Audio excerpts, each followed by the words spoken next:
नमस्कार, आप देख रहे हैं दैनिक संतक। आज हम आए हैं वैशाली नगर क्षेत्र में। जैसे कि भाजपा की दूसरी सूची जारी हो गई है और वैशाली नगर से प्रत्याशी रिकेश सेन जी को बनाया गया है, तो आज हम बात करेंगे रिकेश सेन से। रिकेश जी, सबसे पहले तो आपको बहुत बहुत बधाई हो कि भारतीय जनता पार्टी ने आपको अपना प्रत्याशी चुना है। बहुत बहुत धन्यवाद और आपके चैनल के सभी दर्शकों में नमस्कार। और मुझे उम्मीदवार बनाया गया है, ये आप सब लोगों के आशीर्वाद से तय हुआ है। रिकेश सेन जी, जैसे कि आप 25 साल से राजनीतिक में जुड़े हुए हैं, आप हमारे दर्शक को बताएंगे आपने 25 साल का राजनीतिक करियर में क्या क्या किया। देखिए, पहला चुनाव मैं 21 साल की उम्र में जीता।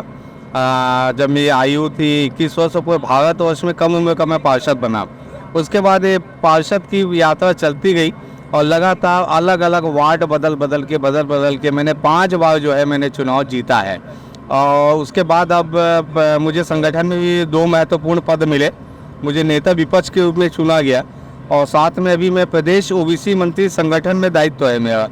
तो लगातार जो संगठन का काम कर रहा हूँ और पार्टी ने अभी मुझे वैशाली नगर विधानसभा से अधिकृत प्रत्याशी बनाया है विधानसभा का।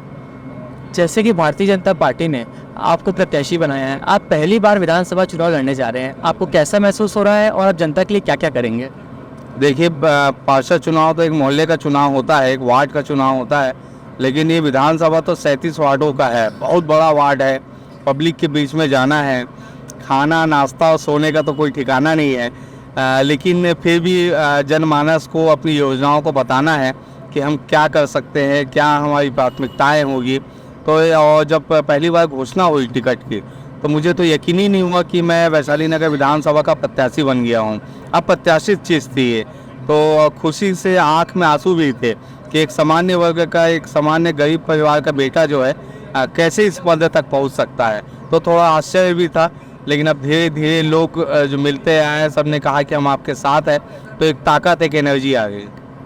जैसे कि वैशाली नगर को विद्या रतन वसीम जी 10 साल से यहाँ पे विधायक थे, उनके कुछ अधूरे सपने जो आप पूरा करेंगे अपने कार्यकाल में अगर आप आते हैं तो?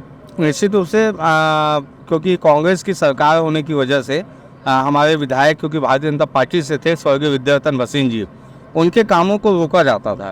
तो वो कई उनके सपने थे कि उनकी इच्छाएं थी कि तालाबों का सौंदर्यीकरण होना चाहिए, अच्छे गार्डन बनने चाहिए, कन्या महाविद्यालय होना चाहिए। ये सब को, उनकी इच्छाओं को पूरा करना है। और निश्चित रूप से हमारी जब सरकार आएगी और जब मुझे प्रतिनिधित्व करने का मौका मिलेगा, तो उनके सारे सपनों को पूरा किया जाएगा।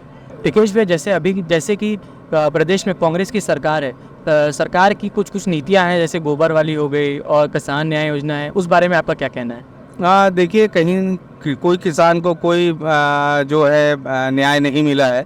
भूपेश बघेल जी की सरकार ने सिर्फ वादे किए हैं, पूरा कुछ भी नहीं किया है। गोबर के माध्यम से, गोबर खरीदी बिक्री के माध्यम से करोड़ों रुपए के घोटाले हुए हैं, जिसे हमारे प्रदेश नेतृत्व ने उजागर भी किया है। और गौठान चले जाएंगे तो गौठान में आपको गाय कभी नहीं मिलेगी, सड़कों पे ही मिलेगी गाय। तो उनकी योजनाएं सिर्फ एक दिखावा था, कागज़ पे, कोई भी सिर्फ कागज़ पे ही था और धरातल पे कोई चीज़ दिखा नहीं। तो इसलिए ये सब कोई योजनाएं नहीं, यही सब मुद्दों को लेकर हम जाएंगे, जनता के बीच में बताएंगे और जनता भली भांति जानती भी है।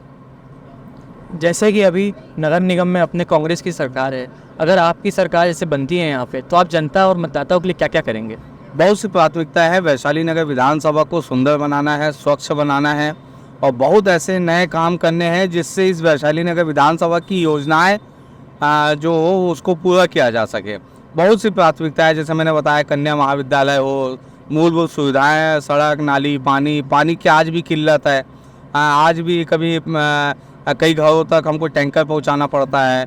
हॉस्पिटल की सुविधा अच्छी नहीं है। हॉस्पिटल बना दिया गया है नाम भर के लिए, लेकिन वो वहाँ पे न सही इलाज है, ना डॉक्टर है, ना नर्स है। तो ऐसी बहुत सारी चीज़ें जो स्वास्थ्य, चिकित्सा, शिक्षा के लिए काम करना है, तो अवसर मिलेगा तो नया कुछ करेंगे। यहाँ पे जो विकास कार्य हुआ है उसके बारे में आपको क्या कहना है? वो जो विद्या रतन वसीम ने अपने कार्यकाल में किया था और आगे आप क्या करना चाहेंगे अपने कार्यकाल में? नहीं, मैं बताया ना, उनके जो अधूरे सपने हैं और जो उनकी इच्छाएं थी, उस इच्छा को पूरा करेंगे और वैशाली नगर विधानसभा का डेवलपमेंट किया जाएगा, जिससे वैशाली नगर विधानसभा को सबसे अलग हट के विधानसभा देखा जाएगा और उनको अपने विधायक पे गर्व महसूस होगा। अभी हमने देखा आपने एक लोटा जल चढ़ाया, क्या आप भी प्रदीप महाराज के इस एक लोटा जल भी मानते हैं? नहीं, मैं अभी जो किया आपके सामने, एक्चुअल में आज पितृपक्ष है। अच्छा। और मेरे पिताजी इस दुनिया में नहीं है, तो आज उनका पितृ की तिथि थी, तो सुबह से पानी जल नहीं दिया था। हमारे यहाँ प्रथा है कि आज के दिन हम लोग जल जो है देते हैं, पानी देते हैं, कुश और तीली और काला तिल और ये सब करके जो है घर में हुमन देते हैं, बड़ा बनाते हैं। पिताजी को जो चीज़ चाहिए रहता था तो पिताजी को वो सारी चीज़ें चढ़ाए हैं, तो वो आज मैंने किया है। और वही प्रदीप मिश्रा जी की बात, तो मैं प्रतिदिन घर से निकलने से पहले घर में एक तो सूर्य देवता को जल चढ़ाता हूँ, और साथ में मैं मंदिर है घर के सामने ही, तो वहाँ पे शिवलिंग में जल चढ़ाता हूँ। तो वो मेरी मतलब पूजा जो है लगातार जो है, और हनुमान चालीसा प्रतिदिन पढ़ के ही मैं घर से बाहर निकलता हूँ। हाँ जी। रिकेश भैया, अभी आप हमारे चैनल के माध्यम से वैशाली नगर के मतदाताओं को कुछ कहना चाहेंगे? मैं बस आपके चैनल के माध्यम से सभी दर्शकों को कहना चाहता हूँ कि मतदान करने अवश्य जाइए। मतदान किसे करते हैं वो आपका विवेक है, लेकिन सही प्रत्याशी और सही पार्टी को चुनने का अधिकार आपको दिया जाता है। आप प्रत्याशी के बारे में पहले पता कीजिए कि क्या वो प्रत्याशी हमें मतदान करने के योग्य है कि नहीं, क्या वो प्रत्याशी विकास करने के योग्य है कि नहीं, क्या उस प्रत्याशी को हम अपने परिवार का हिस्सा बना सकते हैं कि नहीं।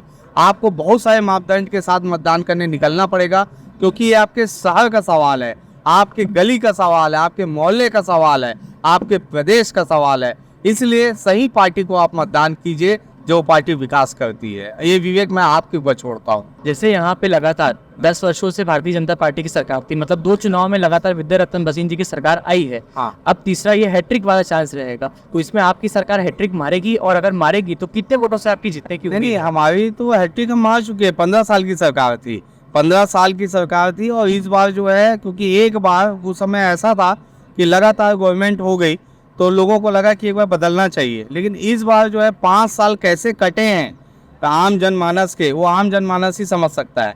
तो इसलिए जो है इस बार जो है कांग्रेस की सरकार को हटा के सही नेतृत्व भारतीय जनता पार्टी दे सकती है, और भारतीय जनता पार्टी की सरकार आएगी। उसके बाद कांग्रेस को भूल जाना चाहिए इस प्रदेश को। आने वाले 25 साल 30 साल तक जो है सरकार जो है भारतीय जनता पार्टी की ही बनेगी। धन्यवाद। आप देख रहे हैं दैनिक चिंतक। आगे की अपडेट के लिए बने रहे हमारे साथ। हमारे चैनल को लाइक, सब्सक्राइब और शेयर करना ना भूलें।